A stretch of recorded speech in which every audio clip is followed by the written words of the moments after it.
ప్రభునందు మాకు అత్యంత ప్రియులైన దేవుని ప్రజలందరికీ యేసుక్రీస్తు వారి శ్రేష్టమైన పూజ్యముదిగి నామం పేరిట ఈ ఉదయకాల సమయంలో శుభాలు ప్రకటిస్తున్నాను. బాగున్నారా? మీరంతా క్షేమంగా ఉన్నారు కదా? నేనే మార్గమును సత్యమును జీవమును అని ప్రభువైన యేసుక్రీస్తు వారు తెలియజేశారు.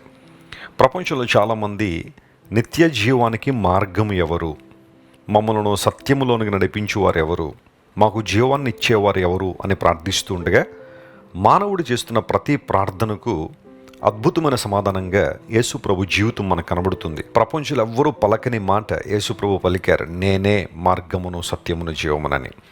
యేసు ప్రభుని ఎవరైతే అంగీకరిస్తున్నారో వారు నిత్య జీవార్థమైన వెలుగులో నడుస్తున్నారు. నిత్య జీవాన్ని గురించిన నిరీక్షణలోని కూడా వారు వస్తున్నారు. మీలో చాలామంది యేసుక్రీస్తు ప్రభుని మీ హృదయాల్లో రక్షకునిగా చేర్చుకుని ఆయన కృపలో వర్ధిల్లుతున్నారు. ఇంకా కొంతమంది మారు మనసు రక్షణ అనుభవం లేకపోతే దేవుడు పదే పదే మీతో మాట్లాడుతున్నారు. ఆయన వైపు మీరు తిరగలిగితే మీ జీవితంలో అద్భుతాలు జరుగుతాయి. ప్రతిరోజు ఒక వాగ్దానాన్ని పరిశుద్ధ గ్రంథంలోంచి మనం ధ్యానం చేస్తున్నాము. ఈరోజు వాగ్దానంగా మీకా గ్రంథము 7వ అధ్యాయము 14వ వచనాన్ని మనం చదువుకుందాం. The book of mica chapter 7 and verse 14. నీ చేతి కర్ర తీసుకుని నీ జనులను కర్మెలునకు చేరిన అడవిలో ప్రత్యేకంగా నివసించు నీ స్వాస్యపు వారిని మేపుము. బాషానులోనూ గిలాదులోనూ వారు పూర్వకాలమున మేసినట్టు మేయుదురు. మీకా అనే గ్రంథం చిన్న ప్రవక్తల గ్రంథాల్లో ఒక గ్రంథంగా బైబిల్లో మనం చూస్తాం. మీకా అనే మాటకు యెహోవా నీ వంటి వారు ఎవరు అని అర్థం. There is none like you Lord. ఖచ్చితంగా మనందరం ఒప్పుకోవాల్సిందే కదా, దేవునికి సమానులు లేరు, ఆయనకు మించిన వారు కూడా ఎవరు ఉండరు. దేవునికి ఉన్న ప్రాథమికమైన లక్షణాల్లో అది కూడా ఒకటి, ఆయన అసమానుడు. God is matchless one. ఆయనకున్న లక్షణాలు, ఆయనకున్న ఉన్నతమైన అనుభవాలు ఆ స్థాయిలో మరెవ్వరికీ ప్రపంచంలో ఉండవు. అలాంటి గొప్ప దేవుణ్ణి మనం కలిగి ఉన్నందుకు నిజంగా మనం ప్రభువును స్తుతించాలి, ఆయన ఆరాధించాలి. మీకా గ్రంథంలో 7 అధ్యాయాలు ఉంటాయి. ఒక్కొక్క అధ్యాయంలో ఒక్కొక్క విశిష్టమైన అనుభవాన్ని మనం చూస్తూ ఉంటాం. అయితే మీకా గ్రంథంలో కొన్ని శ్రేష్టమైన వాగ్దానాలు కూడా మనకు లభిస్తున్నాయి. అదేనంటే బాషానులోను గిలాదులోను వారు పూర్వకాలమున మేసినట్టు మేయుదురు అనే మాట అక్కడ మనం చూస్తున్నాం. ఈరోజు మన వాగ్దానంగా ఆ మాటను ఒకసారి పరిశీలన చేద్దాం. పూర్వకాలమున మేసినట్టు. ఒకవేళ నీ జీవితంలో ఇంతకుముందున్న సమృద్ధి నీ జీవితంలో లేదా? ఇంతకుముందున్న ఆనందం బహుశా నీ జీవితంలో నీ కుటుంబంలో కనబడటం లేదా? భార్యాభర్తల మధ్య ఇంతకు ముందున్న ఆప్యాయత అనుబంధం ఇప్పుడు కనబడడం లేదా? రోజు రోజు నీ ఆధ్యాత్మిక జీవితం ఒక్కొక్క మెట్టు ఎక్కాల్సింది పోయి నువ్వు పాపాన్ని ప్రేమించడం ద్వారా, లోకాన్ని ప్రేమించడం ద్వారా, దేవుణ్ణి ద్వేషించడం ద్వారా ఆధ్యాత్మిక జీవితంలో దిగజారిపోయావా? అయితే దేవుని లేఖనం సెలవిస్తూ ఉంది, నీ జీవితాన్ని మరొక్కసారి ప్రభు చేతిలో పెట్టగలిగితే, నీ బ్రతుకును ఆయనకు అప్పగించగలిగితే, బైబిల్ గ్రంథంలో ఒక శ్రేష్టమైన మాట, దేవుడు మనలను సమకూర్చువాడు. కోల్పోయిందంతా తిరిగి ఇవ్వడానికి దేవుడు సామర్థ్యం కలిగినవాడు. అంత మాత్రం కాదు, కోల్పోయిన దానికి ఇంకా అనేక రెట్లు దేవుడు ఇవ్వగలడు. యోబు జీవితాన్ని పరిశీలన చేస్తే అదే పాఠం మనకు బోధపరచబడుతుంది.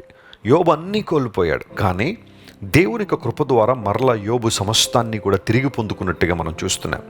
నేను కేవలం ఆస్తిపాస్తుల గురించో పేరు ప్రఖ్యాతుల గురించో నేను మాట్లాడడం లేదు, కానీ నీ ఆధ్యాత్మిక అనుభవాలు అడుగుంటుపోయిన పరిస్థితిలో ఉంటే, ప్రార్థన లేమి, వాక్య ధ్యానం మీద ఆసక్తి కోల్పోవడం, పరిశుద్ధతను కోల్పోవడం, లేదా యేసుక్రీస్తు ప్రభువు మీద విశ్వాసాన్ని కోల్పోయి లోక సంబంధమైన అనుభవాలను నువ్వు జీవిస్తూ ఉంటే, ఈరోజు నువ్వు మరలా దేవునికి నీ జీవితాన్ని అప్పగించగలిగితే, సమకూర్చు ప్రభువుకి నీ జీవితాన్ని ఇవ్వగలిగితే, ఆయన నిన్ను పూర్వకాలమున నువ్వు ఎలాంటి సమృద్ధిని కలిగి ఉన్నావో, ఎలాంటి సత్సంబంధాన్ని దేవునితో కలిగి ఉన్నావో, ఎలాంటి ఆనందాన్ని నువ్వు కలిగి ఉన్నావో, దేవుడు ఖచ్చితంగా నిన్ను పునరుద్ధరించి నీ జీవితంలో అద్భుతాలు చేస్తారు. తప్పిపోయిన కుమారుడు తండ్రి ఇంటి నుండి వెళ్ళిపోయాడు. తండ్రి దగ్గర నుండి తనకు రావాల్సిన ఆస్తంతా కూర్చుకుని వెళ్ళిపోయాడు. నేను అనుకుంటాను, ఆ కుమారునికి సంబంధించింది ఏది ఆ ఇంట్లో ఉంచలేదు. సమస్తం తనది అనుకున్న ప్రతిదీ కూడా లాక్కుని వెళ్ళిపోయాడు. దూరదేశం వెళ్ళి దుర్వ్యాపారం చేశాడు, సమస్తం కోల్పోయాడు. పందుల పొట్టు తినేంత వరకు దిగజారిపోయాడు. అప్పుడు అతనికి బుద్ధి వచ్చింది, తండ్రి ఇంటికి రావాలనుకున్నాడు. నా తండ్రి ఇంటిలో కూలి వాండర్ కూడా సమృద్ధిగా ఆహారం ఉంది, నేను కొడుకునై ఉండి కుమారునై ఉండి ఇబ్బంది పడుతున్నాను అనే అవగాహనలోకి ఎప్పుడైతే వచ్చాడో, ఆ అండర్స్టాండింగ్లోకి ఎప్పుడైతే వచ్చాడో అతని జీవితంలో మార్పులు రావడం ప్రారంభించాయి. దేవుడు అదే కోరుతున్నాడు. నీవు దేవుని వైపు తిరిగి రావాలనే ప్రభువు ఆశిస్తున్నాడు. చిన్న కుమారుడు ఎప్పుడైతే తండ్రి దగ్గరికి రావడం ప్రారంభించాడో, దూరంగా ఉండగానే తండ్రి చూసి అతన్ని కౌగిలించుకుని ఇంటికి తీసుకొచ్చిన తర్వాత అతనికి కావలసినవన్నీ కూడా తిరిగి ఇచ్చాడు. చేతికి ఒక ఉంగరం పెట్టాడు, పాదములకు ప్రశస్తమైన చెప్పులు తొడిగించాడు, ప్రశస్త వస్త్రాన్ని తొడిగించాడు. ఇల్లంతా కూడా గొప్ప విందుతో ఆ ఇల్లంతా నింపబడింది. ఇవన్నీ ఎప్పుడు సిద్ధపరచుంటాడు తండ్రి అంటే, ఆ కుమారుడు ఇంకా తిరిగి రాకమునిపే సిద్ధపరచుంచాడు, తిరిగి వస్తే ఇద్దామని. నీకు విషయం తెలుసా? నువ్వు కోల్పోయిందంతా నీకు దేవుడు ఎందుకు ఇవ్వగలడో తెలుసా? ఆయన నీ కొరకు శ్రేష్టమైన ఆల్రెడీ సిద్ధపరిచి ఉంచాడు. నువ్వు చేయాల్సిన పని ఆయన దగ్గర తిరిగి రావడమే, ఆయన పాదాలు పట్టుకోవడమే, ఆరాధించి స్తుతించి ఘనపరిచి, ప్రభువా నీవు తప్ప నాకు ఆధారం లేదు, నీవే నా ఆశ్రయం, నిన్ను విడిచి నేను ఏమీ సాధించలేను అని దేవునితో నువ్వు ఒడంబడిక చేసుకోగలిగితే, నిబంధనలో నువ్వు రాగలిగితే గొప్ప కార్యాలు నీ జీవితంలో జరుగుతాయి. మీరు బాషానులోనో గిలాదులోనో పూర్వదినాల్లో మేసినట్టుగా మేస్తారు. ఏ సమృద్ధి నువ్వు అనుభవించావో, ఏ రక్షణ ఆనందంలో నువ్వు కొనసాగావో, ఏ పవిత్రతలో నువ్వు ఎదిగావో, ఏ అనుబంధాన్ని నువ్వు కలిగి ఉన్నావో నీ కుటుంబంతో, దేవుడు వాటిని పునరుద్ధరించడానికి ఆయన సిద్ధంగా ఉన్నాడు. ఒకవేళ ఈరోజు నీ కోపాన్ని బట్టి, నీ అసూయను బట్టి, నీలో ఉన్న మత్సరాన్ని బట్టి, లేదా నీలో ఉన్న అహంభావాన్ని బట్టి, గర్వాన్ని బట్టి బంధాలు విచ్ఛిన్నం చేసేసుకున్నావా? నీ భర్తకు దూరం అయిపోయావా? నీ భార్యను ఇబ్బంది పెట్టి ఆమెకు దూరం అయిపోయావా? నీ పిల్లలకు దూరం అయిపోయావా? నీ గర్వ జీవితాన్ని బట్టి దేవుని ప్రేమను అర్థం చేసుకో, ఆయన దగ్గర తిరిగిరా.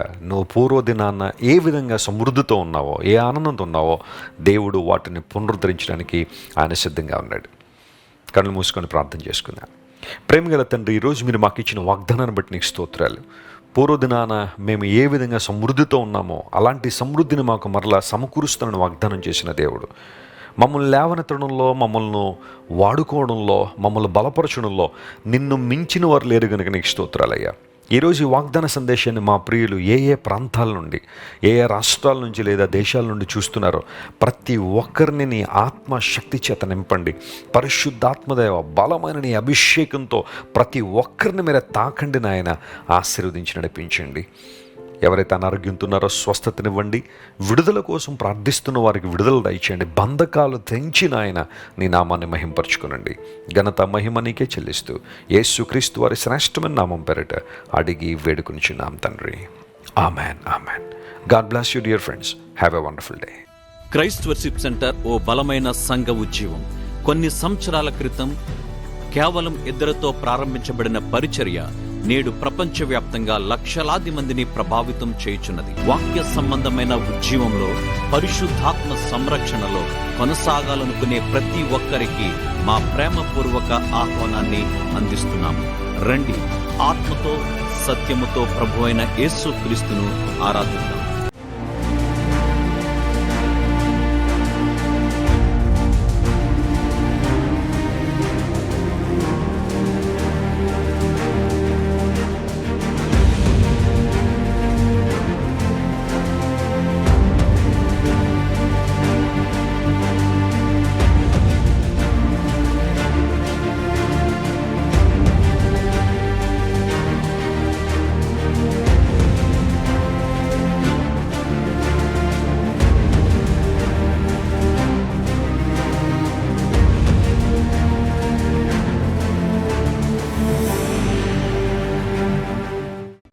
మీరు ఇంతవరకు విన్న దైవ సందేశం మరియు దేవుని సేవకులు చేసిన ప్రార్థన మీకు ఆశీర్వాదకరముగా ఉన్నదని విశ్వసించుచున్నాము.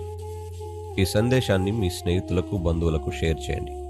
మీకు ఏదైనా ప్రార్థన అవసరత ఉన్నచో మా ఫోన్ నంబర్లకు కాల్ చేయండి. దేవుడు మిమ్మల్ని ప్రేరేపిస్తే విశ్వాసంతో సాగుచున్న ఈ పరిచర్యను ప్రోత్సహించండి. మరిన్ని వర్తమానాలు, పాటలు వినుటకు జాన్ వెస్లీ మినిస్ట్రీస్ అను మా యూట్యూబ్ ఛానల్ను సబ్స్క్రైబ్ చేసుకొనండి.